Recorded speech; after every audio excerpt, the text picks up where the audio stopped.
Sejam bem-vindos aqui em meu canal de palestras espíritas. Agradeço a todos vocês por estarem assistindo aos meus vídeos. Esse tem por título A Páscoa na Visão Espírita. Agradeço a Deus pela oportunidade de trazermos aqui os mais diferentes temas, todos eles sempre pautados pelos ensinamentos da doutrina espírita.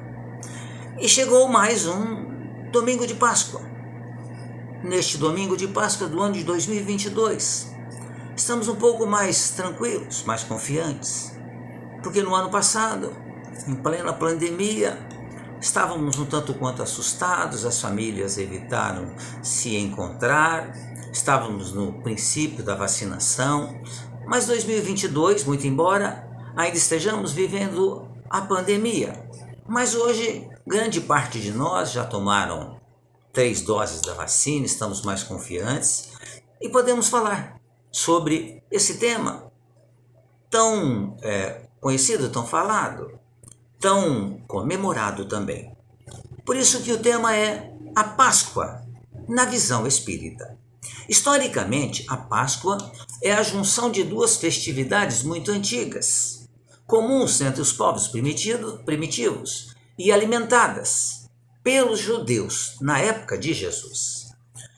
A Páscoa estava associada à festa dos ázimos, uma homenagem que os agricultores sedentários faziam às divindades, em razão do início da época da colheita do trigo, agradecendo aos céus pela fartura da produção agrícola, da qual saciavam a fome de suas famílias e propiciavam as trocas nos mercados da época. É comemorado no mês de abril, e a partir do evento bíblico denominado Êxodo, fuga do povo hebreu do Egito, por volta do ano de 1440 a.C. E essa data passou a ser reverenciada, comemorada. Afinal de contas, os hebreus conseguiram sair da tutela dos egípcios. É esta a Páscoa que Jesus desejou comemorar junto dos seus amigos, dos seus apóstolos, por ocasião da chamada Última Ceia. Logo após a celebração, foram todos para o Getsemane, onde os discípulos, invigilantes, adormeceram, tendo sido o palco do beijo da traição e da prisão de Jesus. No que concerne à ressurreição, podemos dizer que a interpretação tradicional aponta para a possibilidade da manutenção da estrutura corporal de Jesus depois da sua morte. Situação totalmente rechaçada pela ciência em virtude do apodrecimento e deterioração do envoltório físico. Claro que muitos poderiam dizer, mas era Jesus. Ele poderia fazer diferente. Poderia sim, mas tanto Jesus quanto Deus tem as suas leis. E as suas leis não são quebradas, mudadas ou modificadas porque são perfeitas. E Jesus não iria modificar uma lei de Deus. Não havia essa necessidade. A Páscoa, em verdade, pela interpretação das religiões e seitas tradicionais, acha-se envolta num preocupante e negativo contexto de culpa.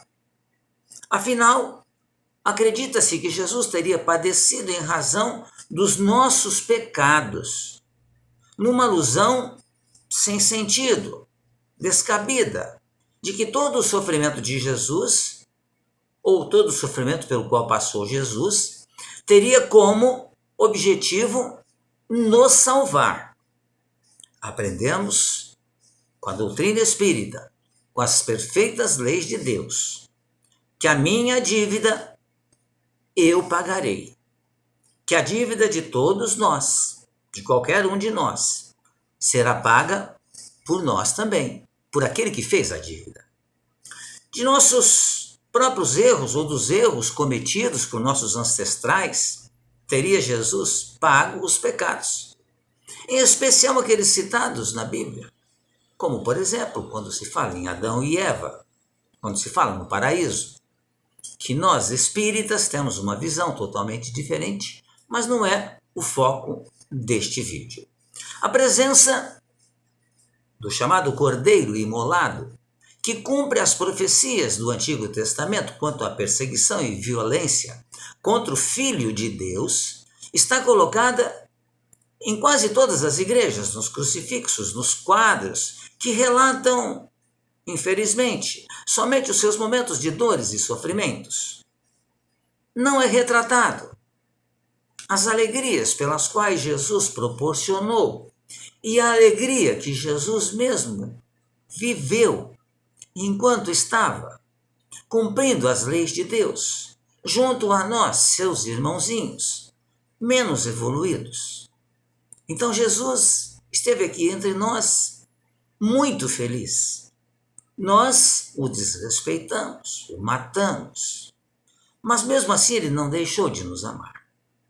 Essa tradição judaico-cristã da culpa é a grande diferença entre a Páscoa tradicional e o que podemos dizer de Páscoa espírita, que não existe. Em verdade, nós espíritas devemos reconhecer a data da Páscoa como a grande e última lição de Jesus, que venceu as iniquidades e que retorna triunfante para continuar sendo o nosso governador espiritual. Jesus que prossegue sua cátedra pedagógica para asseverar que permaneceria eternamente conosco, na direção correta dos nossos passos. Nesses dias de festas materiais ou lembranças do sofrimento de Jesus, que possamos encarar a Páscoa como um momento de transformação da verdadeira evocação de liberdade, pois, uma vez despojado do envoltório corporal, pôde Jesus retornar ao plano espiritual para, de lá, continuar coordenando o processo depurativo do planeta, o qual ele permanece até hoje, visto que ele é o nosso governador espiritual e nos prometeu que nenhum de nós se perderia pelo caminho. Nesta Páscoa, quando estivermos juntos aos nossos parentes e amigos, pessoas queridas, lembremos de reverenciar os belos exemplos de Jesus, que o imortalizam e que nos guiam para um dia também estarmos na condição experimentada por ele, qual seja, fazendo brilhar a nossa luz, como ele mesmo nos disse, faça brilhar a vossa luz. Comemore então a verdadeira Páscoa, a da transformação rumo à vida equilibrada, à vida de paz, à vida de tranquilidade, de felicidade. Esse é um dia muito importante. As famílias se encontram, as famílias comemoram. Mas, mais uma vez, temos que nos lembrar que é em razão de Jesus que ainda nós, os cristãos, nós espíritas somos cristãos também, como são cristãos os evangélicos, os católicos, os umbandistas e outras religiões e seitas também, que todas merecem o nosso mais profundo respeito, mas que nós usemos desse dia para mais uma vez reverenciar a figura extraordinária de Jesus, que aqui esteve e continua ainda entre nós, nos ensinando, nos mostrando como fazermos para conquistarmos a paz, para adentrarmos o chamado Reino de Deus, que nada mais é do que o encontro da paz e do equilíbrio, que tanto nós almejamos, que tanto nós sonhamos.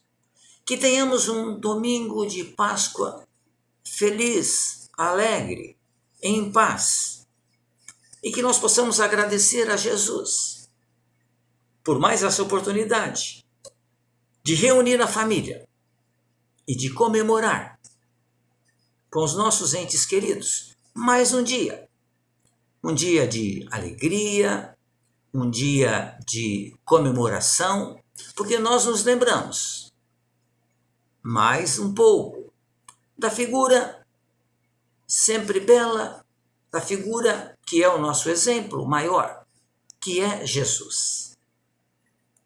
Agradeço mais uma vez aos amigos por terem assistido ao meu vídeo.